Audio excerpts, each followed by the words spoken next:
Fui humilhado no meu primeiro dia de trabalho. Anos depois, voltei como o dono da empresa. Eu nunca vou esquecer o cheiro do café barato misturado com o som incessante dos teclados quando entrei naquela empresa pela primeira vez. Eu estava nervoso, claro. Era meu primeiro emprego depois da faculdade, e eu queria provar que era capaz. Meu terno era simples, comprado em uma liquidação, mas eu o usava com orgulho. Só que bastou dar os primeiros passos no escritório para perceber que eu era diferente de todos ali. Eles usavam roupas caras, relógios de grife e me olhavam como se eu fosse um intruso. Mas eu respirei fundo. Afinal, estava ali para trabalhar. Meu chefe direto, Cláudio, foi quem me recebeu. Ele tinha aquele sorriso cínico que não escondia o desprezo. Apertou minha mão com indiferença e disse: "Ah, então você é o estagiário novo. Espero que não atrapalhe." Eu sorri, meio sem graça, e respondi que estava pronto para aprender. Mas o que aconteceu naquele dia foi muito além do que eu poderia imaginar. No meio de uma reunião, quando pediram para eu apresentar alguns dados que havia preparado, Cláudio interrompeu, rindo. Espera. Olha só, pessoal. Nosso novo gênio aqui fez uma planilha, mas esqueceu até de colocar o cabeçalho." E todos na sala riram. Eu fiquei vermelho. Queria desaparecer. Mas a pior parte ainda estava por vir. No intervalo, alguns colegas me chamaram para almoçar. Eu pensei, talvez as coisas não sejam tão ruins assim. Mas quando nos sentamos, eles começaram a debochar do meu jeito de falar, do meu terno e até do meu relógio barato. "Cara, onde você comprou isso? Feira?" Um deles disse gargalhando. E como se não bastasse, Cláudio ainda soltou a frase que ecoaria na minha cabeça por anos. "Você nunca vai passar de um 0 à esquerda aqui dentro. Aceita logo que você nasceu para ser mandado, não para mandar." Eu terminei aquele dia destruído. Mas lá, sentado no ônibus de volta para casa, uma chama começou a acender dentro de mim. Se eles achavam que eu era um fracassado, eu ia provar exatamente o contrário. Naquela noite, quando cheguei em casa, minha mãe percebeu que eu estava abatido. Ela perguntou: "Filho, como foi o primeiro dia?" Eu sorri, tentando disfarçar, e respondi: "Foi bom, mãe, só estou cansado." Mas por dentro, eu estava em pedaços. As palavras do Cláudio ecoavam como um martelo na minha cabeça. "Você nunca vai passar de um 0 à esquerda." Deitei na cama, mas não consegui dormir. Fiquei encarando o teto, revivendo cada risada, cada olhar de desprezo, cada palavra dita com sarcasmo. Foi então que eu fiz uma promessa a mim mesmo. Eles vão engolir cada riso, vão me ver voltar. E quando eu voltar, não vai ser como empregado. Vai ser como dono. Essa promessa se tornou meu combustível. No dia seguinte, voltei para a empresa como se nada tivesse acontecido. Cumpri todas as ordens, engoli cada humilhação, e até agradeci quando me tratavam mal. Eu aprendi a ficar em silêncio, a observar. Cada piada sobre minha roupa, cada olhar debochado. Tudo era guardado dentro de mim. Mas, ao mesmo tempo, eu prestava atenção em tudo. Nos relatórios, nas estratégias da empresa, no jeito como o mercado funcionava. Eu sabia que não podia vencer do jeito deles. Então tracei outro caminho. Depois de alguns meses, quando o contrato de estágio terminou, Cláudio me chamou em sua sala. "Bom, garoto, acho que não precisamos mais de você. Foi engraçado enquanto durou." Ele disse isso sorrindo como se estivesse jogando lixo fora. Eu só balancei a cabeça, agradeci e saí. Mas por dentro, uma voz gritava: "Esse é só o começo." Os anos seguintes não foram fáceis.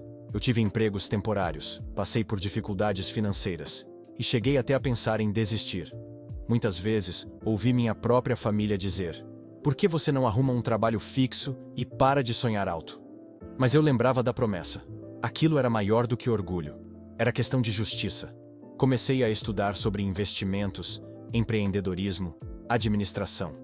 Enquanto muitos dos meus amigos gastavam o pouco dinheiro que tinham em festas, eu comprava livros usados, fazia cursos online gratuitos e passava noites acordado aprendendo sobre negócios.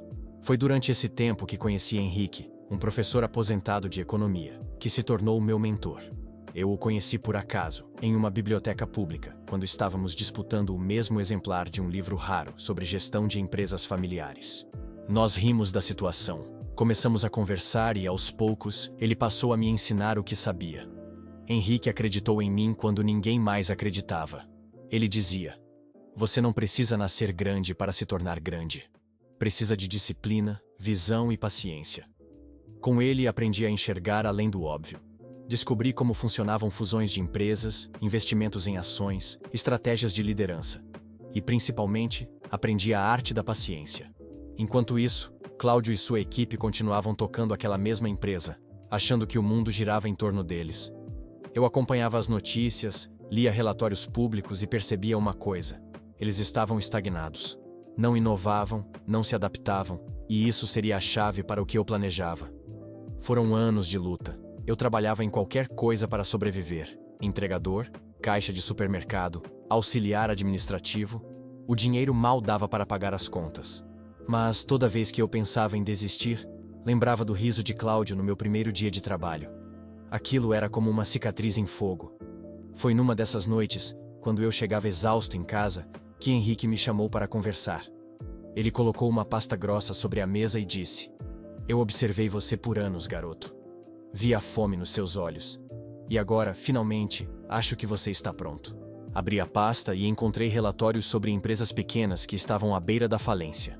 Restaurantes, oficinas, até uma gráfica. Henrique me explicou. Negócios familiares, mal administrados, mas com potencial. Se você entrar com trabalho duro, eles podem render mais do que imagina. Naquele momento percebi, era a minha chance de entrar no jogo. Peguei todo o dinheiro que tinha guardado e investi em uma pequena lanchonete quase falida. Passei noites sem dormir, trabalhando de garçom, de caixa, de cozinheiro. Aprendi cada detalhe. O negócio começou a crescer, não por sorte, mas porque eu entendia as pessoas. Diferente de Cláudio e seus colegas, eu sabia como era ser humilhado, e por isso tratava meus clientes e funcionários com respeito. A lanchonete virou ponto de encontro da região. Logo abri a segunda, depois a terceira. Em poucos anos, eu tinha uma rede. Henrique sempre dizia: "Agora você entendeu. O segredo não é começar grande, é começar certo." Mas eu queria mais. Um dia, enquanto lia o jornal, vi uma manchete: Cláudio M. assume oficialmente o cargo de diretor da empresa da família. Sorri sozinho. Era ele, meu velho inimigo, ocupando o trono que acreditava ser eterno. Mas eu sabia que a empresa estava enfraquecida.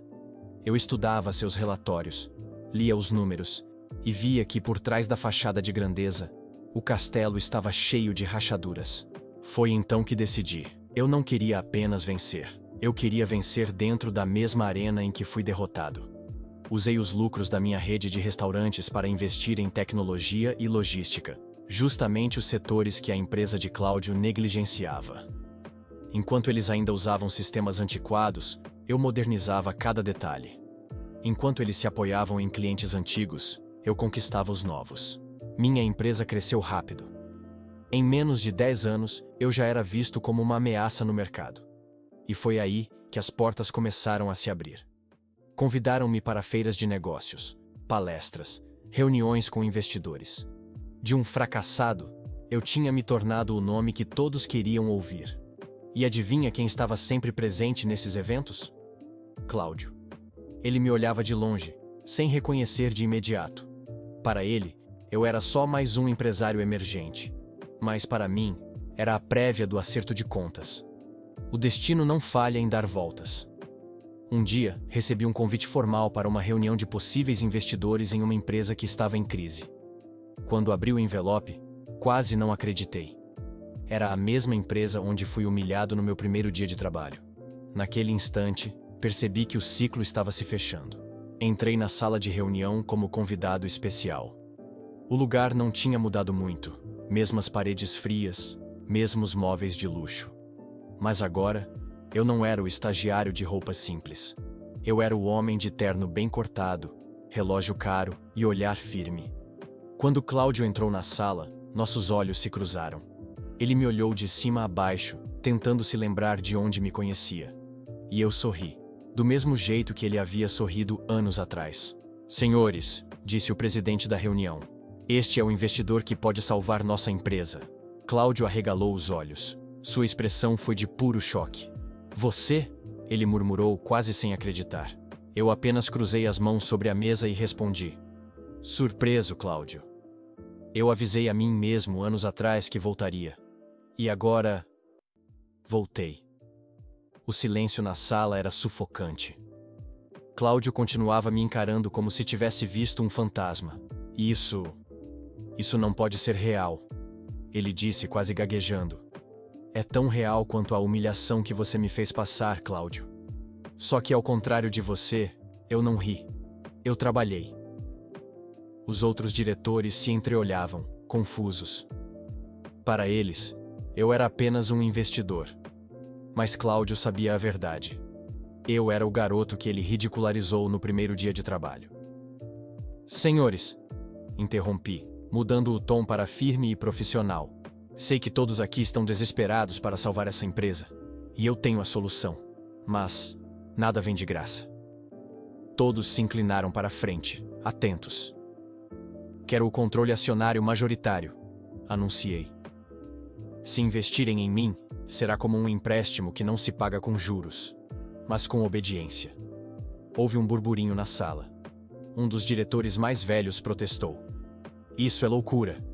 Você está pedindo para arrancarmos o coração da empresa e entregar a um estranho. Antes que ele pudesse continuar, deslizei um relatório para o centro da mesa. Não sou um estranho. Sei mais sobre essa empresa do que vocês mesmos. Aqui estão os números. Dívidas ocultas, contratos falidos, fornecedores insatisfeitos. Apontei cada linha com calma. Eu já sei onde ela sangra. O silêncio caiu novamente. Todos olhavam para os papéis, em choque. Eu sorri, mas não era um sorriso de vitória ainda. Era o sorriso de quem sabia que a partida estava apenas começando. Cláudio, nervoso, bateu a mão na mesa. Vocês não podem aceitar isso. Esse homem não tem ideia do que significa administrar essa companhia. Eu o encarei diretamente. Pelo contrário, Cláudio, eu sei exatamente o que significa, porque eu aprendi do zero, no chão, com as mãos sujas. Não herdei nada. Construí tudo. Ele se calou. Pela primeira vez, parecia não ter resposta. A reunião se estendeu por horas. Muitos resistiam, outros vacilavam, mas a verdade era clara. Eu era a única opção viável. Se não aceitassem, a empresa iria à falência em questão de meses. No final, o presidente suspirou e disse: não temos escolha. Aceitamos os termos, pegaram os documentos, ajustaram as cláusulas e ali estava. O contrato que me daria o controle da empresa. Quando peguei a caneta, senti minhas mãos tremerem levemente. Não de medo, mas de algo que esperei por anos. Justiça. Antes de assinar, olhei para Cláudio. Sabe o que é engraçado? Perguntei. No meu primeiro dia aqui, você me fez passar vergonha diante de todos. Hoje, eu assino sua sentença. E com um único risco de tinta, finalizei a virada da minha vida. A sala explodiu em aplausos protocolares. Mas para mim, só havia um som. O silêncio atônito de Cláudio. Os dias seguintes foram uma revolução. Comecei a implementar mudanças drásticas. Cortei gastos desnecessários, troquei chefes incompetentes por pessoas realmente dedicadas, modernizei os sistemas e resgatei clientes que tinham sido abandonados. Aos poucos, a empresa respirava novamente. E a cada vitória, eu fazia questão de lembrar a todos. Não é sobre riqueza herdada, é sobre trabalho.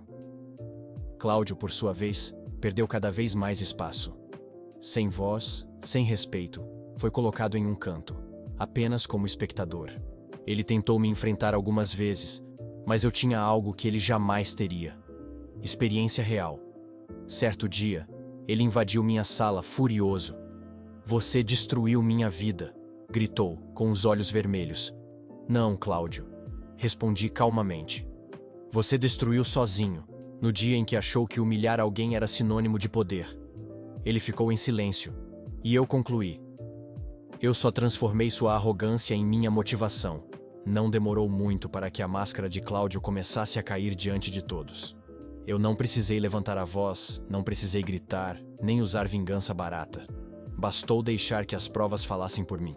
Durante uma reunião geral, apresentei relatórios detalhados que mostravam gastos absurdos feitos na gestão de Cláudio, festas bancadas com dinheiro da empresa, contratos superfaturados com amigos dele, viagens internacionais que não tinham nada a ver com negócios. Quando o telão mostrou uma nota fiscal absurda, quase R$500 mil gastos em despesas de representação. A sala inteira ficou em choque. Isso é impossível. Cláudio se levantou nervoso, tentando pegar os papéis da minha mão. Mas eu recuei e disse, alto o suficiente para todos ouvirem. Impossível? Ou conveniente? Porque enquanto os funcionários sofriam com salários atrasados, você se dava ao luxo de gastar como se fosse dono disso tudo. A sala explodiu em murmúrios. Era o começo do fim para ele. Nos dias seguintes, Cláudio passou a andar pelos corredores como uma sombra. Antes, todos o bajulavam, o tratavam como um rei. Agora, desviavam o olhar, evitavam falar com ele. O homem que se alimentava de aplausos e bajulação estava sozinho. E eu confesso, foi uma das maiores satisfações da minha vida vê-lo daquele jeito. Ainda assim, eu não tinha terminado. Eu sabia que Cláudio ainda acreditava que poderia se reerguer. E foi por isso que eu preparei o golpe final. Chegou o grande dia. O casamento de Cláudio. Um evento luxuoso, planejado por ele como se fosse a consagração da sua vida. Ele queria mostrar a todos que ainda tinha poder, que ainda podia ostentar. Mas havia um detalhe que ele não sabia. Eu também estava convidado. Não como um amigo, mas como o novo presidente da empresa. E mais, a noiva dele, Mariana, já não era mais a mesma. Meses antes, ela havia descoberto sozinha as sujeiras de Cláudio. E em segredo, se aproximou de mim para entender a verdade. Conversamos várias vezes, e a cada encontro, ela percebia quem Cláudio realmente era, e quem eu realmente tinha me tornado. Naquele casamento, enquanto ele sorria diante de todos, Mariana caminhou até mim. E ali, diante dos convidados, diante da família, ela tirou a aliança e disse: eu não posso me casar com um homem que vive de mentiras. O salão inteiro ficou em choque. Cláudio, vermelho de ódio, tentou contornar a situação, mas Mariana já havia se virado para mim. Eu prefiro ficar ao lado de alguém que construiu sua vida com verdade, e não de um covarde que destruiu a própria com arrogância. E foi assim, diante de todos, que Cláudio perdeu não apenas a empresa, mas também o que ele mais amava. Depois desse dia, Cláudio desabou. Seus amigos o abandonaram, sua reputação estava destruída, e sua família, que antes o idolatrava, passou a olhar para mim como exemplo. Cláudio tentou me enfrentar uma última vez, em particular. Você acabou comigo, disse com os olhos cheios de lágrimas. Você tirou tudo de mim. Eu o encarei sem rancor, mas também sem piedade. Não, Cláudio, você perdeu tudo sozinho. Eu só mostrei ao mundo quem você realmente era. Ele baixou a cabeça e saiu, sem nunca mais ter forças para me encarar de novo. Meses depois, a empresa que estava à beira da falência havia se tornado uma potência. E eu, o jovem que um dia foi humilhado no primeiro dia de trabalho, agora era lembrado como o homem que salvou tudo. Mas mais do que isso, eu havia aprendido algo valioso. A verdadeira vingança não é destruir alguém. É se tornar tão grande que aqueles que tentaram te esmagar são obrigados a viver com o peso da própria insignificância. E foi assim que eu fechei o ciclo. Do estagiário humilhado ao dono da empresa. Do fracassado ao vitorioso. E Cláudio? Cláudio virou apenas uma lembrança amarga do passado. Um lembrete eterno de que ninguém pode humilhar quem nasceu para vencer. Essa foi só uma onda no mar de histórias reais. Inscreva-se, ative o sininho e continue navegando comigo, o Capitão Reddit.